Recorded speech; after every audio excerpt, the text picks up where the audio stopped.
जों रावखौबो बरायाखै, जों रावखौबो लेंहराखै। बिथांमोना जोंनि दोलोखौ मोजां मोननानै प्राइमारि लेभेलाव गावनि लोगो दिगिजों कन्टेक्ट खालामनानै ओमफ्राय बे प्राइमारि लेभेलाव सावरायलायनानै ओमफ्राय प्राइमारि लेभेला जोंनो खोन्थाहरदों सार जोंनाव ओरै मानसि जइन जानो नागिरदों। फैदो जोंनावथ' लाखिदोंथ' लायो बयखौबो। जोंहाथ' मानगोनां श्रीजुत हाग्रामा महिलारि सारा बुंदों बबे बबे दोलोनिफ्राय फैयो लाजोबनांगौ, जों ज' मावलांनो होननानै जोंनाव बे निर्देशा हाग्रामा सारा जोंनो होखादों। गतिके जों लागासिनो दं। दिनै जोङो बन्दगाव समस्ति हिसाबै मोनबा 6टा दा बाटामारायाव दंबावो। गासै क'क्राझार LAC आव 3 आरो बिनिफ्राय दतमा LAC आव 2 बावखुंग्रि समस्तियाव 2। गतिके दिनै जयनिं प्रग्राम फैगौ बिसायख'थि जानो गोनां 9 तारिख एप्रिल दानाव जानो गोनां बिसायख'थिखौ लानानै दिनै जयनिं प्रग्राम जादों। दिनै 6टा प्रग्रामावबो आं नुदों लोब लोब UPPL दोलोनि बा बबेबा BJP दोलोनिफ्राय दिनै जोंनि गेजेराव फैनानै जोंनि दोलोखौ मोजां मोननानै जइन जाफैबाय। आं बिथांमोनखौ जोबोद साबायखर बावो। जों रावखौबो बरायाखै, जों रावखौबो लेंहराखै।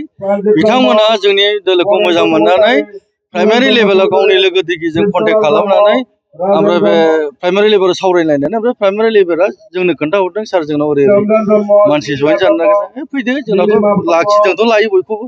जोंहाथ' मानगोनां श्रीजुत हाग्रामा महिलारि सारा बुंदों बबे बबे दोलोनिफ्राय फैयो लाजोबनांगौ, जों ज' मावलांनो होननानै जोंनाव बे निर्देशा हाग्रामा सारा जोंनो होखादों। गतिके जों लागासिनो दं। आङो बेखौनो दिनै जोङो BTC हालामनिफ्राय BTC-निफ्राय जोङो टटेल ND हिसाबै 15टा दङ।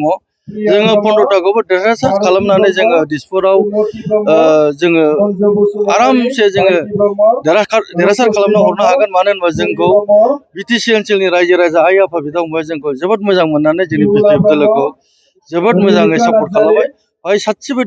सासेबो केन्डिडेट मथथे जोंनाव जेननाय गैया।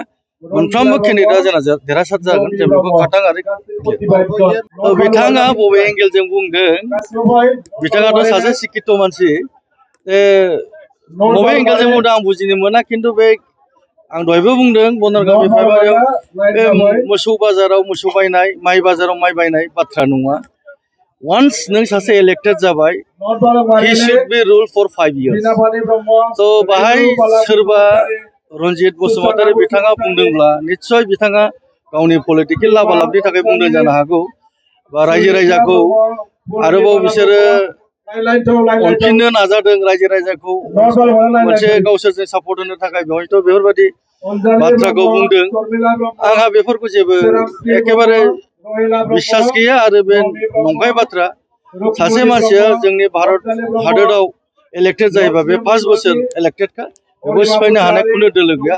आरो जोंनि BPF दोलोआ मा 5 बोसोरल', 20 बोसोर जोङो बे BTC खुंथायखौ जों खालामगोन आरो दिसपुरावबो जोङो स्ट्रं भाबै जों बाहागो लाहैगोन। 15टा केन्डिडेट देरहानानै आरामसे जोङो 2 बा 3 जों मन्थ्रिखौ जों निस्सय मोनगोन।